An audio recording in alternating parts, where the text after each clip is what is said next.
Surgical issue है, surgical topic है, लेकिन हर्निया कहीं कहीं और कभी कभी हम अभ्यास से या दवाओं से भी बेहतर कर लेते हैं। हर्निया है क्या, ये हमें समझना होगा। हर्निया ये है कि प्रोट्रूजन ऑफ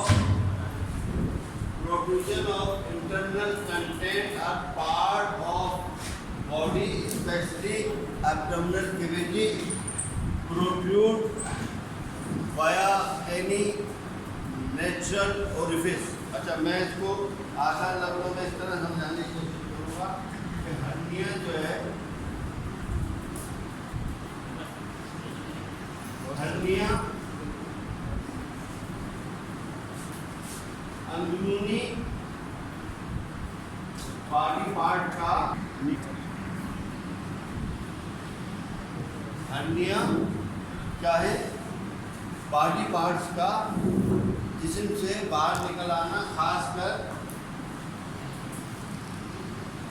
पेट के पार्ट का, पेट के आधा का, पेट के आधा, खासकर पेट के आधा। हमारी दो कैविटीज हैं, एक है थोरेसिक कैविटी, सीने का जॉ, सीने का खाना, एक है एब्डोमिनल कैविटी। हर्निया क्या है, हर्निया से जो कंसेप्ट क्या हुआ,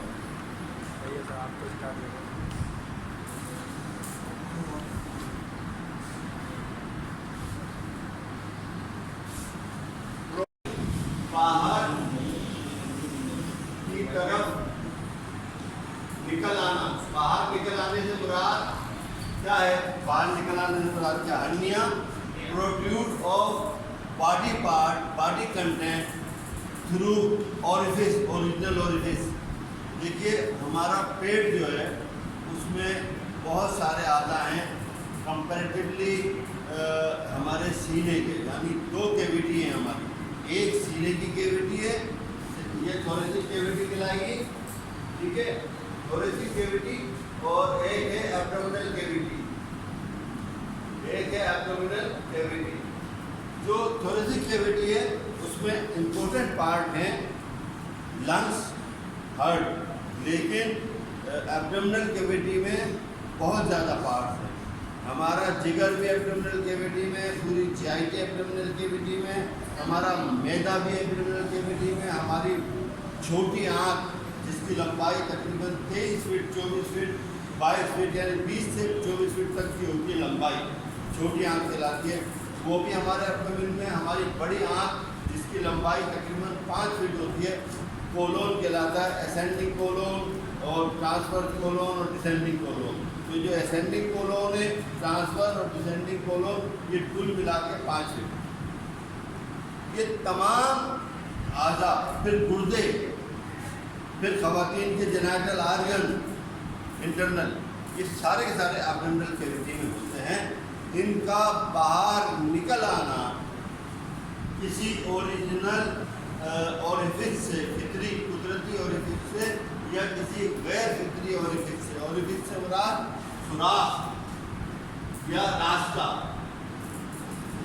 रास्ता, ओरिफिस से मुराद ये समझने आसान लफ्ज़ों में सुराख या रास्ता, इससे बाहर निकल आना। अब होता क्या है कि हमारी जो एब्डोमिनल वाल है, एब्डोमिनल वाल क्या है, एब्डोमिनल वाल जो है, ये वाली वाल, एब्डोमिनल वाल इंतहाई मजबूत होती है, इतनी मजबूत कि शायद आपको मिसाल देना मुझे मुश्किल हो जाए। वो कहलाती है रेक्टस, ठीक है। रेक्टस इतनी मजबूत होती है, रेक्टल वाल, एब्डोमिनल वाल या रेक्टस जो ऊपर होती है, कि उसको सीने के लिए कभी जब हम पेट को किसी भी वजह से, किसी भी सर्जरी में कभी काटा करते थे, तो उसको सीने के लिए बड़े हैवी जो है थ्रेड या सूचर इस्तेमाल किए जाते थे। इवन कभी पुराने वक्तों में स्टेनलेस स्टील का वायर भी इस्तेमाल हुआ है। इतनी मजबूत वाल होती है एब्डोमेन की, क्योंकि होता क्या है कि जब भी हम वज़न उठाते हैं, हड्डियों का ताल्लुक वज़न से, जब भी हम वज़न उठाते हैं तो क्या बढ़ता है, हमारा इंट्रा एब्डोमिनल प्रेशर बढ़ता है, इंट्रा एब्डोमिनल प्रेशर, IAP ये कहलाएगा इंट्रा एब्डोमिनल प्रेशर। क्या पड़ता है? हमारे पेट पे पड़ता है इंट्रा एब्डोमिनल प्रेशर। आप अपने पेट को या किसी के भी पेट को वो अगर मौजूद रिलैक्स पोजीशन में हो तो हाथ लगाएं तो इतना सख्त नहीं होगा। उससे कहीं 20 किलो का कोई वजन उठाए तो उसका पेट सख्त हो जाएगा। बिकॉज इंट्रा एब्डोमिनल प्रेशर बढ़ा और वही बढ़ा। अच्छा, वो इंट्रा एब्डोमिनल प्रेशर जो होता है हमारे एब्डोमिनल कंटेंट्स को बाहर की तरफ, क्योंकि प्रेशर है ना, बाहर की तरफ फेंकने की कोशिश कर रहा होता है। हर कंटेंट पेट से बाहर निकालना है। अगर आप किसी खाने में बहुत सारी चीज़ें पार्ट बंद करके उसे प्रेशर देंगे तो बाहर की तरफ निकलेंगे ना। अब होता क्या है कि हमारे दो नेचुरल ओरिफिस मेल फीमेल दोनों में, दो नेचुरल ओरिफिसेज हैं जो मेल फीमेल दोनों में हैं, वो कहलाते हैं एब्डोमेन से, इस एब्डोमेन से, एब्डोमेन में ये जो एब्डोमेन है यहाँ से इधर और इधर, ये फीमोरल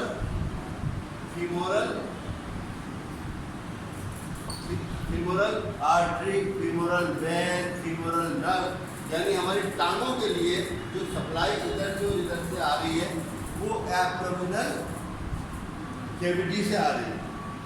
हमारी जो एआर्टा है, एब्डोमिनल एआर्टा पीछे, वो एब्डोमिनल एआर्टा चलती है, उसकी दो ब्रांचेज आ जाती है, एक यू एक यू।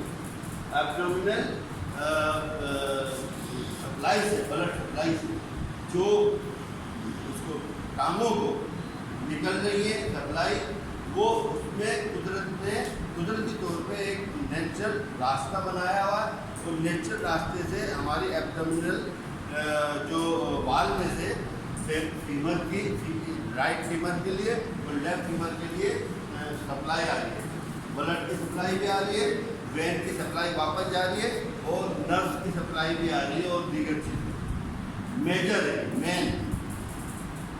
इसके लिए एक छोटा सा रास्ता है, सुराख है। लेकिन जब एब्डोमिनल प्रेशर बढ़ता है, इंट्रा एब्डोमिनल प्रेशर जब बढ़ता है वजन उठाने की वजह से या खांसने की वजह से, मुसलसल खांसने की वजह से, वजन उठाने की मेल फीमेल दोनों, लेकिन फीमेल में एक और मामला आते हैं, मैं आपको भी आगे बताता हूँ।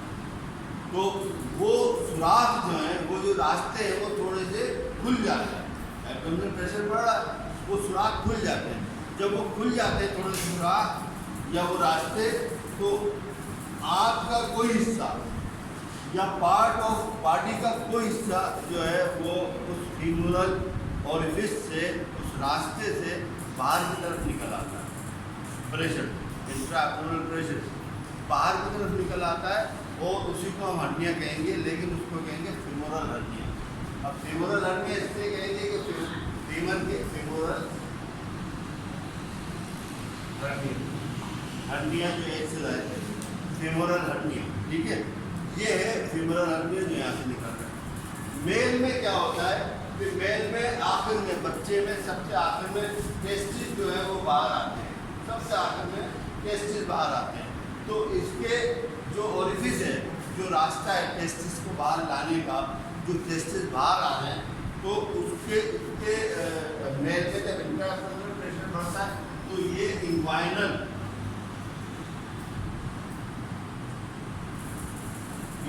हर्निया कहलाता है। ये कहलाएगा inguinal hernia. Left and right ऐसा भी होता है। ये देखिए, ये हमारा लेफ्ट है और ये राइट। हमने तो बनाया, लेकिन अगर हम इसको इस तरह देखेंगे तो ये लेफ्ट है और ये राइट, ठीक है। तो ये left inguinal hernia, right inguinal hernia, या लेफ्ट या राइट, सॉरी, ये फीमोरल हर्निया है और ये इंग्वाइनल हर्निया। ये है कॉमन तरीन हर्निया। सबसे कॉमन हर्निया मेल में इंग्वाइनल हर्निया, सबसे कॉमन मेल इंग्वाइनल हर्निया क्या है? ये है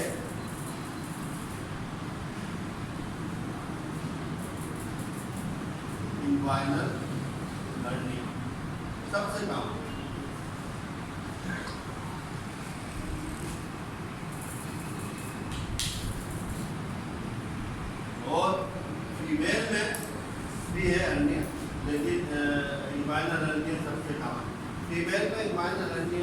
इसका मामला बनता नहीं है, फेमोरल हर्निया होता है। मैंने कहा कि इंट्रा एब्डोमिनल प्रेशर बढ़ता है वजन उठाने से, एक और वजन और खांसने से। एक और वजन है जो मेल नहीं उठाता, फीमेल उठाती है, उसे कहते हैं हमल, उसे कहते हैं प्रेगनेंसी। प्रेगनेंसी में फीमेल जो है वो बेबी का वजन उठा रही होती है और उसका एब्डोमिनल प्रेशर बढ़ता है। उसका इंट्रा एब्डोमिनल प्रेशर बढ़ता है या नहीं बढ़ता है उसको अपनी जगह, लेकिन उसके पेट में एक और चीज़ पैदा हो जाती है, वो है उसका बेबी दिन पर दिन बढ़ रहा होता है, वजन बढ़ रहा होता है और वो हर्निया का बाइस बन सकता है, फेमोरल हर्निया का बाइस बन सकता है। ठीक है, लेकिन कॉमन वजह क्या है? वजन उठाना और उम्र का हिस्सा। उम्र का हिस्सा क्यों? एज फैक्टर क्यों है? एज फैक्टर क्यों है?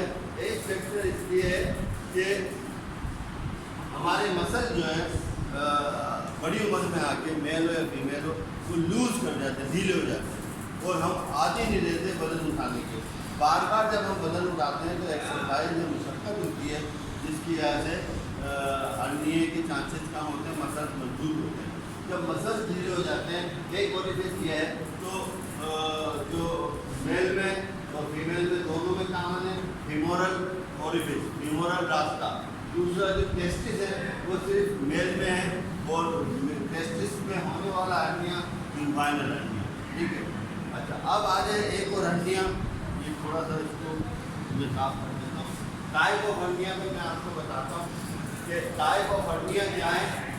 सबसे पहले तो मैंने आपको हर्निया की तारीफ बता दी कि जब कोई भी एब्डोमिनल कंटेंट, कोई भी पेट का कोई पार्ट हिस्सा, कोई छोटा बड़ा आँख वगैरह जो भी है, वो जब इस ओरिफिस से बाहर की तरफ निकल आएगी ऐसे, तो ये कहलाएगा प्रोट्रूजन।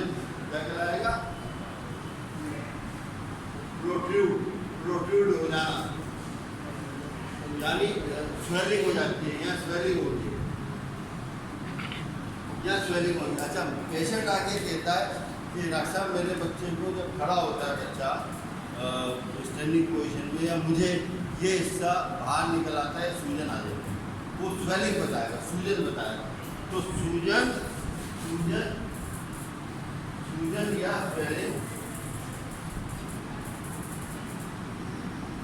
ये पहली कंप्लेन होती है इसकी हर्निया की।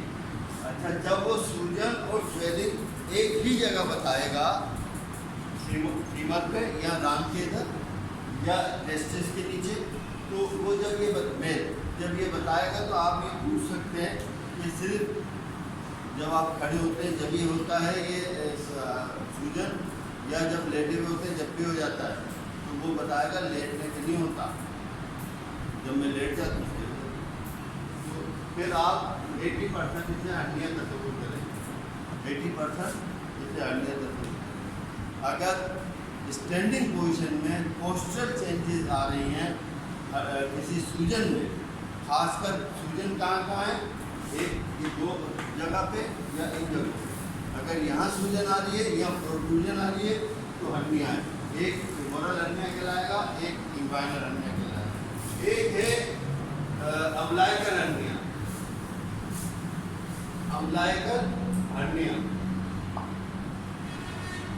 Umbilical hernia common in children, बच्चों में देखा जाता है, बहुत ज़्यादा देखा जाता है। आपने बेली बटन देखा होगा, जिसे पूरी कहते हैं बेली बटन को बच्चों की, तो वो आपने देखा होगा कि किसी की गोल ऊपर की तरफ फूली हुई होती है ऐसे, ये जो उसमें हवा भरी ऐसे फूली हुई होती है। बच्चों की कुंडी जो है ऐसे फूली होती है, भैया अंदर होती है। यूजुअली कुंडी जो होती है वो थोड़ी सी ऐसे टेस्ट में एक टिप बना हुआ होता है, ऐसे होती है, लेकिन बच्चे बहुत सारे उनको ऐसे फूली हुई होती है। जब जब वो रोएंगे, वो रोते हैं तो ये और भूल जाती है, या ये इतनी ऐसे होती है, और जब बच्चा रोएगा तो वो ऐसे भूल जाएगी। ये सबसे ज़्यादा हमारे ओटी वालों ने देखा होगा कि ऑपरेशन थिएटर के दौरान, ऑपरेशन थिएटर में बच्चों की सर्कमसिजन के दौरान या बच्चों के दौरान जब बच्चा रो रहा होता है तो उसकी उसमें से अम्बिलिकल जो बटन है बेली बटन का वो जो कुंडी है वो बाहर की तरफ आती है, जैसे कोई हवा भर रहा हो और वो जितना रोएगा इतना बाहर आ जाएगी। रोना, हंसना और वजन उठाना, ये एब्डोमिनल इंट्रा एब्डोमिनल प्रेशर बढ़ाने का पाइप है। हर्निया का ये अम्लाइकल हर्निया, ये दवाओं से सही हो जाता है, इसकी ज़रूरत नहीं होती है सर्जरी। इसमें जो सबसे कॉमन जो तरीक़ेकार है, जो बड़ा सिक्का आता है, 1 रुपये का आता था, 5 रुपये का आता है, बड़ा सिक्का कॉइन, उस कॉइन को अगर हम किसी कपड़े में लपेट कर, किसी स्टेलाइज बॉल की इसमें लपेट कर उसके बेली बटन पे रख के और उसको हल्के से प्रेशर के साथ टेप लगा दें, सिंक प्लास्टर लगा दें, डेसिल प्लास्टर लगा दें या पट्टी बांध दें, तो वो गोल जो है सिक्का या गोल जो उसका जो टोकन वोकन भी बढ़ते हैं बहुत सारे डॉक्टर्स के यहाँ, तो वो गोल जो हिस्सा उसको दबा के रखेगा और बच्चा जब रोने लगेगा तो वो बाहर नहीं आएगा। तो इस तरह मुस्तकिल बुनियादों पर ये प्रोसीजर या ये मैनेजमेंट करने से उसका आहिस्ता आहिस्ता आहिस्ता वो दुरुस्त होने लगता है। हर्निया अम्लाइकल, ये अम्लाइकल हर्निया का ये हो गया अम्लाइकल हर्निया। पानी बंद कर दो, ठीक है। हर्निया पे एक सवाल आया हुआ, मैं आपसे हर्निया की कॉमन टाइप्स क्या हैं। सबसे पहले तो मैंने अभी डायग्राम बना के बता दिया था। सबसे पहले मेल में बच्चों में और सब में जो है इंग्वाइनल हर्निया जो है कॉमन है, इंग्वाइनल हर्निया। इसके बाद फीमोरल हर्निया मेल फीमेल में दोनों में कॉमन है, मैंने बता दिया था। और अगर फिर दोबारा बता देता हूँ तो ये बता दूँ कि इंग्वाइनल हर्निया और फीमोरल हर्निया ये अगर हमने एब्डोमेन बनाया और उसके यहाँ जो हर्निया होगा, यहाँ जो प्रोट्रूजन हो रही है, यहाँ टांगों में फीमर के ओरिजिन में, तो ये फीमोरल हर्निया है। और अगर यहाँ टेस्टिस में हो रही है तो ये इंग्वाइनल हर्निया है। और यहाँ बेली बटन में अगर हो रही है तो ये अम्लाइकल हर्निया है। अम्लाइकल हर्निया, ये बेली बटन जो है अम्लाइकल हर्निया, और ये जो है टेस्टिस में इंग्वाइनल हर्निया, और ये जो है फीमोरल हर्निया। अच्छा, लेफ्ट राइट होता है इसमें फीमोरल में और इंग्वाइनल में लेफ्ट हर्निया राइट हर्निया, लेकिन अम्लाइकल में लेफ्ट हर्निया राइट हर्निया नहीं होता। ये हो गए 3 हर्निया, इंग्वाइनल फीमोरल अम्लाइकल। एक है इंसिजनल हर्निया। इंसिजनल हर्निया क्या है कि हमने लेटेस्ट शीट को हमने किसी वजह से काटा। मिसाल के तौर पर ख़वातीन में सीजन के दौरान, सीजन सेक्शन के दौरान, बच्चा पैदा करने के बड़े ऑपरेशन के दौरान उसके एब्डोमेन को काटा जाता है, ठीक है। एब्डोमिनल शीट को, लेटेस्ट शीट को काटा जाता है और दोबारा सी दिया जाता है। अगर बदएहतियाती हो गई हो और वो कटी हुई जगह से मतलब औरत ने बदएहतियाती की हो या सर्जन या असिस्टेंट सर्जन ने बदएहतियाती की हुई हो और वो सही से सिला ना हो, और चंद दिन बाद उसी सिली हुई जगह से, उसी लेटेस्ट शीट के ऊपर से जख्म तो बढ़ जाएगा, ऊपर जो स्किन है, ठीक है, ऊपर से जख्म बढ़ जाएगा, लेकिन लेटेस्ट शीट पे जो थ्रेड जो सूचर इस्तेमाल करने थे वो किसी वजह से इस्तेमाल नहीं किए गए, वजह अभी हमने डिस्कस कर रहे हैं, तो वो जो है इंसिजनल हर्निया हो जाएगा। या उस औरत ने जाके एहतियात नहीं की और सो कार्ड टाँके काफ़ी जाना, यानी उसमें अगर इन्फेक्शन हो गया टाँगों में, स्टीच में इन्फेक्शन हो गया, उसकी गलती या सर्जरी वालों की गलती है। मेरी पिछले वीडियो में जो मैंने आपको बताया था कि हाउ मतलब हम सेफ सर्जरी कैसे कर सकते हैं, तो वो सेफ सर्जरी अगर हमने की होगी तो वो ज़रूरत नहीं होती किसी एंटीबायोटिक की या किसी इन्फेक्शन को रोकने की दवा देने। अब अगर इन्फेक्शन हो गया टाँकों में तो वहाँ से निकलने वाला एब्डोमिनल कंटेंट, पेट के अंदर के कोई भी आज़ा उज़ू जब इस जगह से बाहर की तरफ निकलता है तो वो कहलाता है हर्निया। ये मैंने अभी आपको बताया था, बच्चे ने सवाल किया था, उसका जवाब मैं आपको देता हूँ। इंसिजनल हर्निया वो है, इंसिजनल से प्राप्त जहाँ चीरा लगाया गया है, इंसिजनल हर्निया। फिर है एक हाइटल हर्निया या हाइटस हर्निया। हाइटस हर्निया या हाइटस हर्निया ये क्या है मैं आपको बताता हूँ। जैसा कि मैंने आपको हर्निया में बताया कि हमारे एब्डोमिनल कैविटी में जितने भी ऑरिफिसेस या नेचुरल फितरी, अच्छा ये जो इंसिजनल हर्निया है ये नेचुरल या फितरी सुराख से बाहर जिस्म का, पेट का या आंतों का कुछ हिस्सा बाहर नहीं आ रहा।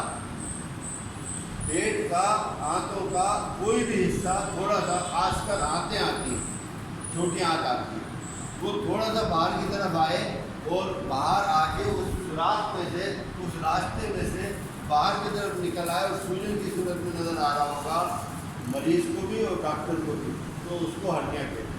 तो अब इंसिजनल हर्निया में ये नेचुरल नहीं है, ये सुराख वो था या ये रास्ता वो था या ये वो कट था जहाँ से सर्जन ने अपना काम किया है, कोई भी सर्जरी की है, उसको दोबारा सीने में वो नाकामी हुई या औरत ने या मरीज ने उसके साथ एहतियात नहीं की, इसकी वजह से मसाइल ने जन्म दिया। अब मैंने आपको बताया था कि एब्डोमिनल कैविटी में बहुत सारे ओरिफिसेस हैं जो हमारी ये जो फूड पाइप जो जा रहा है, हमारा एस्फिगस जो जा रहा है, फूड पाइप यहाँ से होता हुआ जा रहा है, पूरे थोरेसिक कैविटी से गुजर रहा है। थोरेसिक कैविटी में यहाँ पे एक डायफ्राम, मस्कुलर एक वाल डायफ्राम, उस डायफ्राम में से गुजर के और मैदे में जाके जुड़ रहा है। जो हमारा फूड पाइप है, जो खाने की गुदाई नाली है, वो ऊपर से जाके अंदर मैदे में इस तरह जा रही है। वो मैं आपको समझाता हूँ। ये जो है फूड पाइप आया और ये फूड पाइप आके ये जुड़ गया स्टमक में, ठीक है। तो ये फूड पाइप जब स्टमक में जुड़ गया यहाँ पे, तो इस जगह पे एक डायफ्राम आ रहा है, ठीक है। यहाँ पे एक डायफ्राम आ रहा है, ये स्टमक है और ये डायफ्राम, ये जो डायफ्राम आ रहा है ये इस तरह करके इसमें से ये नाली फूड पाइप हमारा गुजर रहा है। फूड पाइप गुजर रहा है यहाँ से और एस्फिगस मिलाता है फूड पाइप। ये जो फूड पाइप यहाँ से गुजर रहा है तो एक नेचुरल, इस जगह पे एक नेचुरल सुराख, एक नेचुरल रास्ता है फूड पाइप को आने देने का, फूड पाइप को आने देने का एक सुराख। तो ये जो सुराख है, ये जो नेचुरल रास्ता है इस जगह पे, ये वाला, ये किसमें डायफ्राम, इस डायफ्राम। तो जब ये है एब्डोमिनल कैविटी, जब प्रेशर पड़ता है तो ये ऊपर की तरफ अगर इस तरफ निकल जाए कोई भी कंटेंट, जो ज़्यादातर मैदे का कंटेंट होता है या मैदे का कोई हिस्सा होता है, ऊपर की तरफ अगर निकल जाए, ऐसे यूँ निकल जाए, ये इस सुराख में से ऐसे ऊपर की तरफ निकल रहा हो, तो उसको कहते हैं हाइटल हर्निया, हाइटस हर्निया, हाइटल या हाइटस हर्निया, ऊपर की तरफ। ये है हर्निया की इकसाम। अच्छा, अब हर्नियों की इकसाम के साथ उनकी ट्रीटमेंट क्या है? सर्जिकल, ये गिलाती है,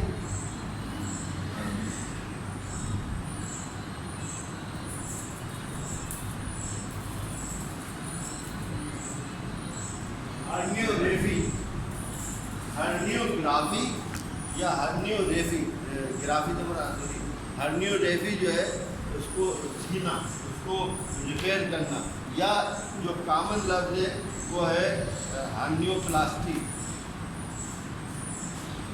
कॉमन लफ्ज़ है वो है हर्नियोप्लास्टी।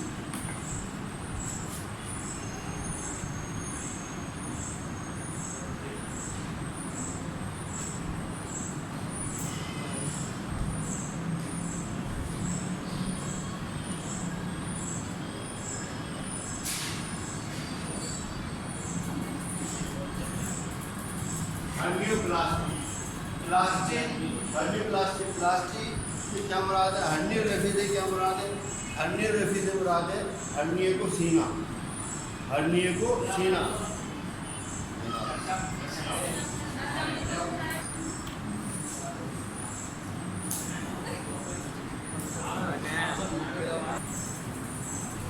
हर्नियोग्राफी सर्जिकली ट्रीटमेंट क्या होता है, या सर्जिकल ट्रीटमेंट ऑफ हर्निया को क्या कहते हैं?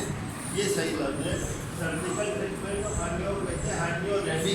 ये जो ब्लू से लिखा है हर्नियोरेफी क्या है कि आपने ख़वातीन ने खासकर काज बनाया होगा, काज बटन के जो काज होते हैं वो बनाए होंगे। काज जो होता है उसको हम ऐसे एक काज होता है, एक कट मारते हैं किसी कपड़े पर, काज बनाने, काज समझ रहे हो, बटन जहाँ लगाते हैं वो काज बनाया ऐसे, एक कट मारा, उस कट को हम सीते हैं और उसको सीते हैं धागे से इस तरह। ये देखिए, ये जो है आपने करना क्या है कि थोड़ा देर जूम करें। काज एक बनाया हमने किसी जगह पे, किसी कपड़े पे, किसी भी बटन के लिए जब हम काज बनाते हैं तो वो इस तरह बनाते हैं, वो ऐसे बनाते हैं, ऐसे एक कट मारते हैं अंदर, ठीक है। वो कट मारते हैं लेकिन अगर उसमें बार बार उस बटन को लगाएंगे और खोलेंगे, ये बहुत अहम बात बता रहा हूँ सर्जिकली, तो वो बटन जो है उसका स्पेस या सुराख या जगह वो बढ़ जाएगी या वो फटेगा। लिहाजा हम क्या करते हैं, उस पर एक धागे की मदद से इस तरह धागा उसको लपेट के चारों तरफ, ये काज बनाना कहलाता है, काज। इसी तरह हर्निया का जो है हर्निया का जो सुराख या वो जो ओरिफिस या वो जो रास्ता बहुत बढ़ गया है उसको भी हम इसी तरह धागे की मदद से सीते, इस तरह सीते जैसे कि काज बनाया जा रहा है, ये मैं बताना चाहता हूँ। लिहाजा इसको कहेंगे हर्नियोरेफी। अब एक लफ्ज़ है हर्नियोप्लास्टी। हर्नियोप्लास्टी भी बड़ी अहमियत का हामिल लफ्ज़ है। हर्निया तो आपकी समझ में आ गया कि हर्निया से हर्नियो है, प्लास्टी से क्या होता है, ये और भी कई जगह इस्तेमाल होता है लफ्ज़ एंजियोप्लास्टी। कहाँ इस्तेमाल होता है, एंजियोप्लास्टी, एंजियोप्लास्टी, हर्नियोप्लास्टी। प्लास्टी से क्या मुराद है, प्लास्टी से मुराद है किसी भी रास्ते को, सुराख को, ट्यूब को, जिसम के किसी भी रास्ते को, सुराख को, ट्यूब को अपने साइज पर, अपने नॉर्मल साइज पर ले आना, हर्नियो वो प्लास्टी कहलाता है। देखिए एंजियोप्लास्टी में क्या होता है, जो खून की नालियाँ बारीक, पतली और इंटरनल काया कम हो जाता है, उनके अंदर जो है वो बलून डाल के, जो उनके अंदर से सफाई करके उनके रास्ते को बढ़ाया जाता है, उनके रास्ते को कम नहीं किया जाता, छोटा नहीं किया जाता, उसको कहते हैं एंजियोप्लास्टी। लेकिन हर्निया के उस सुराख को, ओरिफिस को जहाँ हर्निया है उसको हम छोटा करते हैं और टाइट करते हैं, ये बढ़ाते हैं। एंजियोप्लास्टी में सुराख को बड़ा कर रहे हैं या बढ़ा रहे हैं, और हर्नियोप्लास्टी में सुराख को छोटा कर रहे हैं या साइज को टाइट कर रहे हैं सुराख। दोनों सूरतों में प्लास्टिक कहलाएगा। प्लास्टिक के उसके आम जो मायने हैं, किसी भी नेचुरल ट्यूब को, सुराख को, जगह को, रास्ते को, उसको अपनी नेचुरल पोजीशन में, नेचुरल साइज पे लाना, इसलिए इसको हर्नियोप्लास्टी भी कहते हैं। हर्नियोरेफी मैंने बता दिया क्यों कहते हैं, कांच की तरह उसको हम सीते हैं इसलिए हर्नियोरेफी कहते हैं, और हर्नियोप्लास्टी इसलिए कहते हैं कि उसको हम उसके रास्ते को, उसके ओरिजिन को नॉर्मली लेकर आते हैं। इनका सवाल कि क्या हर्निया बहुत ज़्यादा सीरियस हो सकता है, मौलिक हो सकता है? बिल्कुल हो सकता है हर्निया, उसको कहते हैं स्ट्रांगुलेटेड हर्निया। स्ट्रांगुलेटेड हर्निया क्या है, स्ट्रांगुलेटेड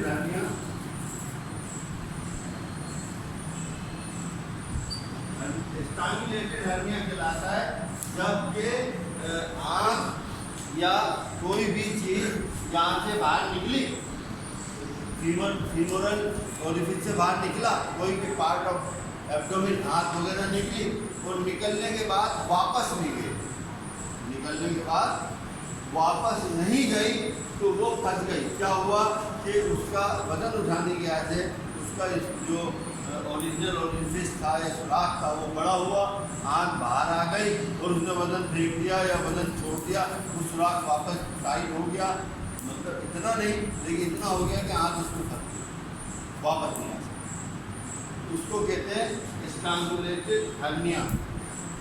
ये मौलिक होता है, यह इन्फेक्शन हो जाएगा। हर्निया में इन्फेक्शन नहीं होता, हर्निया को रोक कर इमरजेंसी सर्जरी नहीं है। Hernia normal hernia emergency surgery नहीं है, इमरजेंसी ट्रीटमेंट नहीं है। हम जो है जिस तरह बच्चे के हम लाकर हर्निया पर हमने एक सिक्का रख के दिया था, इसी तरह फीमोरल हर्निया हो या इंग्वाइनल हर्निया हो, उसका एक सपोर्ट आती है, एक नेकर आता है, एक चड्डी आती है, एक अंडरवेयर आता है, एक सपोर्ट आता है।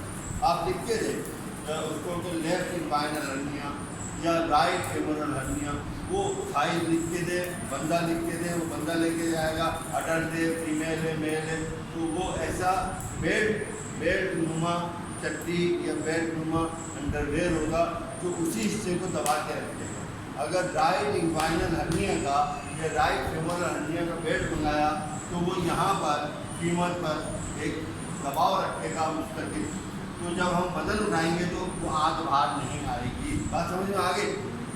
ये करके बरसों हर्निया को चलाया जा सकता है और इस दौरानिए में ट्रीटमेंट भी चलाई जा सकती है, चाहे वो हिस्मत की हो, एलोपैथिक हो या होम्योपैथिक हो। एलोपैथिक कोई इलाज नहीं है मेडिसिनल हर्निया का, यही एक तरीक़ेकार है। होम्योपैथिक में कहा जाता है कि इलाज मुमकिन है हर्निया का, लेकिन उनका कहना और इलाज हो जाने में थोड़ा तफावत है। तो अगर आप इस मैनेजमेंट के साथ इलाज करेंगे कि उसको बेड बांध देंगे, हर्निया बेड खिलाती है, हर्निया बेड मैंने चट्टी और नेकर कलर इसलिए इस्तेमाल किया कि आपको आसानी समझ में आ जाए। तो हर्निया बेड जो होती है वो उसी जगह के हर्निया पर लिख के देनी होगी कौन सा टाइप ऑफ हर्निया है और कौन सा आपको साइज चाहिए, तो वो टाइट करके उस जगह को दबा के रखेगा, उस जगह को दबा के रखेगा और आपको टाइम मिल जाएगा। वो बार बार अगर वो सुराख खुलता रहा, बंद होता रहा, तो उसमें जगह बढ़ती जाएगी, हर्निया बड़ा होता जाएगा। लिहाजा आप उसे किसी ऐसी सपोर्ट से बंद कर दें और होम्योपैथी दवा देना चाहे होम्योपैथी दवा दें, हिस्मत की दवा देना चाहे हिस्मत की दवा दें, वैसे रखना चाहें वैसे रखें। तो ये ऐसी जो है सर्जिकल ट्रीटमेंट इसका मैंने बताया किस तरह बहुत मुश्किल नहीं। अच्छा, अब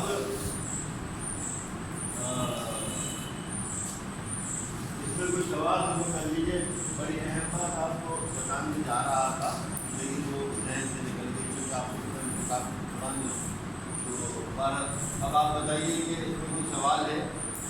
हाँ, इस बच्चे के सवाल पे आ रहा था। देखें, रेक्टस शीट या रेक्टस वाल फट नहीं जाती। जिसने भी ये कहा है कि हर्निया दरअसल रेक्टस शीट या रेक्टस वाल के फटने का नाम है, वो गलत कहा, ऐसा नहीं है। हाँ, एक जगह वो अपना दावा साबित कर सकते हैं जब उन्होंने इंसिजन दिया हो किसी भी वजह से। हम कहते हैं कि ऑपरेशन से 3 बच्चे होते हैं, इससे ज़्यादा नहीं होते। उसकी वजह क्या है कि एक जगह कट लगाया, दूसरी जगह कट लगाया, तीसरी जगह तो क्या पेट को कटी कट के लगा के ख़त्म करोगे? वो जितना आप कट लगाते रहोगे तो एब्डोमिनल वाल जो रेक्टस शीट है वो कमज़ोर से कमज़ोर होती जाएगी ना। इस वजह से ज़्यादा से ज़्यादा 3 बच्चे जो हमको सीजर से लेने होते हैं, सीजर से उससे ज़्यादा नहीं लेने चाहिए, तो एब्डोमिनल वाल कमज़ोर हो जाती है बार बार कट लगाने के। अब अगर किसी के जहन में ये है जिसने आपको बताया कि रेक्टस शीट फट गई, वो ये है कि जहाँ से चीरा लगाया था, इंसिजन दिया था, वहीं से उसे दोबारा सीने के बाद वो दोबारा से खुल गई हो तो उसको हम कह सकते हैं रेक्टस शीट फट गई। वरना हर्निया नेचुरल ओरिफिस से बाहर आता है। हर्निया नेचुरल कौन सा है? अम्लाइकल का नेचुरल ओरिफिस है जो बच्चे के अमल नाल या अम्लाइकल का होता है। टेस्टिस का नेचुरल ओरिफिस है। इसी तरह फीवर की जितनी भी सप्लाई जा रही है उसका नेचुरल ओरिफिस है। हाइड्रल हर्निया में मैदे का जो पाइप आ रहा, फूड पाइप, उसका नेचुरल ओरिफिस है। नेचुरल ओरिफिस बड़ा होता है, समझ में आ गया? तो फटती नहीं है, जो है किसी किस्म की कोई दीवार, कोई शीट, कोई जो है मतलब ये एब्डोमिनल बाल या ऐसा कोई चीज़, और ना ही हर्निया फटता, हर्निया भी नहीं फटता, हर्निया फंस जाता। यही सवाल था, कोई और जवाब, कोई और सवाल? ठीक है, ठीक है। मरीज ने आके बताया मुझे स्वेलिंग है, जिस जगह पे बताया, इसकी सर्जिकल या एग्जामिन कैसे करेंगे? जब तक सर्जिकल डिजीज को एग्जामिन नहीं करोगे आप राइट वे में उसको प्रॉपर वे में ट्रीटमेंट देंगे। 2 मिनट की बात है, मैं आपको बता देता हूँ। मरीज को आपने लिटाया, सबसे पहले तो आपने देख लिया कि मरीज को किस जगह पे स्वेलिंग या प्रोट्रूजन से बड़ा तुम्हार स्वेलिंग, आपने उसी को पोजीशन को खड़े उसको जिस पोस्चर में उसके बाहर आ रहा है उसको अपने बहुत ही नर्म हाथों से आहिस्ता आहिस्ता पीछे की तरफ धकेला, जिस तरफ से बाहर आ रहा है उसे आहिस्ता आहिस्ता पीछे की तरफ धकेला, और उससे बोला कि आपने जोर नहीं लगाना, जिसको ढीला छोड़ दो। अगर वो प्रोट्रूजन, वो बाहर, वो स्वेलिंग वापस हो जाती है और वो बिल्कुल आपका हाथ पूरी तरह कट हो जाता है, वो जो बाहर को अंदर आप धकेल पाते हैं, धकेल, जोर नहीं लगाना, जोर लगाने का मतलब बहुत होता है, तो आप आहिस्ता आहिस्ता उसको धकेलें और उसके बाद उसको आप देखें। ये एग्जामिनेशन, फिर मरीज को लिटाकर उसी जगह पे आप देखें, बगल की खाट लगाएंगे, वो प्लेन होगी जगह, बिल्कुल नॉर्मल होगी। अब मरीज से ये कहें खांसो जोर जोर से, जब वो खांसेगा तो उसी जगह से वो थोड़ा सा उबास बढ़ता हुआ नजर आएगा, उसे बोलो जोर से खांसो, वो जोर से खांसेगा। अब मैं जो करता हूँ वो ये करता हूँ, मरीज को ऐसे सीने पे या कहीं में हाथ रख के कहता हूँ उठने की कोशिश करो। जब वो उठने की कोशिश करता हूँ तो नीचे की तरफ दबाता हूँ मरीज को, तो इंट्राएब्डोमिनल प्रेशर डेवलप होता है। जोर लगाने पर तो ये हिस्सा बाहर की तरफ आ रहा होता है, जो जिस जगह से आई है बाहर की तरफ आ रहा है। आपने फिर उसे छोड़ देना, रिलैक्स कर देना, वो वापस से जाएगा और आप आइस तरीके से हाथ को ऐसे, हाथ से की जगह से बाहर को ऐसे वापस करेंगे। ये ऐसे तरीक़ेकार है या आपने हर्निया का कोई भी हर्निया, वायरल हर्निया जो जैसे भूल गया है, बाहर आ गया है, तो आप आहिस्ते से नरम हाथों से अंदर की तरफ करेंगे, हो जाएगा। जो फीमर बाहर आ गई, जो फ्लाइगर बाहर आ गए, उसे लेटने पर वो वापस हो जाएगा, खड़े होने पर या बैठने पर वो आ जाएगा, खांसने पर, वजन उठाने पर बढ़ जाएगा। तो हम एग्जामिनेशन के वक्त मरीज से कहते हैं खांसो जोर जोर, वो खांसता है तो उबलता है और बलून की तरह बाहर की तरफ आता है। ये